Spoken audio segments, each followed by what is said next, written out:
টানা বৃষ্টিতে ডুবে যায় রাজধানীর বিভিন্ন এলাকা, এতে সীমাহীন ভোগান্তিতে পড়ে নগরবাসী। এ বিষয়ে আরো জানাতে রাজধানীর বনানী থেকে যুক্ত হচ্ছেন সহকর্মী শুভ খান।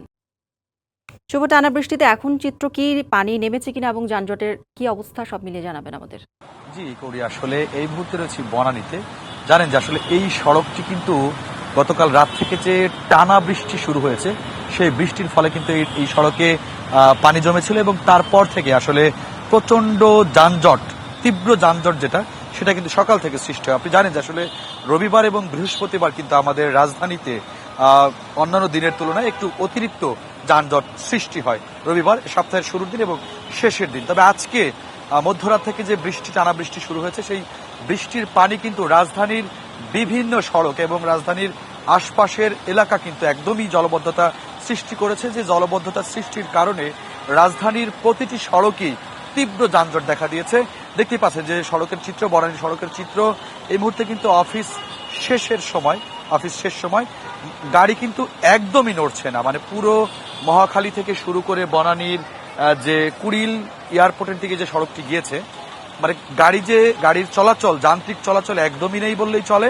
মানে থেমেও চলছে না, দেখতেই পাচ্ছেন। আসলে বাংলা কিউআর যেখানে, নগদ পেমেন্ট সেখানে। সারা দেশে 10 লাখেরও বেশি মার্চেন্টে নগদে পেমেন্ট করুন খুব সহজে। আমাদের আর এক সহকর্মী যেমনটি বলছিলেন যে এখনো কিন্তু রাজধানীর বিভিন্ন জায়গায় কিন্তু এখনো পানি, জলবদ্ধতা সৃষ্টি রয়েছে এবং যদিও সেই পানি নিষ্কাশনের কাজ কিন্তু চলমান, তারপরেও রাজধানীতে রবিবার আসলে সপ্তাহের শুরুর দিন হয় এবং টানা বৃষ্টি, মধ্যরাত থেকে টানা বৃষ্টির কারণে কিন্তু এই তীব্র যানজট সৃষ্টি হচ্ছে, যার ফলে অফিসগামী এবং যারা স্কুল শিক্ষার্থী রয়েছেন তাদের কিন্তু চরম বিপাকে পড়তে হয়েছে। দেখতেই পাচ্ছেন অনেকে হেঁটে যাচ্ছেন, গাড়ি থেকে নেমে সেই চিত্র দেখানোর চেষ্টা করছি। তবে আরো হয়তো কয়েক ঘন্টা এই যানজট এভাবেই থাকবে রাজধানীতে। যদিও বৃষ্টির পানি কিন্তু ইতিমধ্যে অনেক সড়ক থেকেই নেমে যাচ্ছে এবং কমে যাচ্ছে।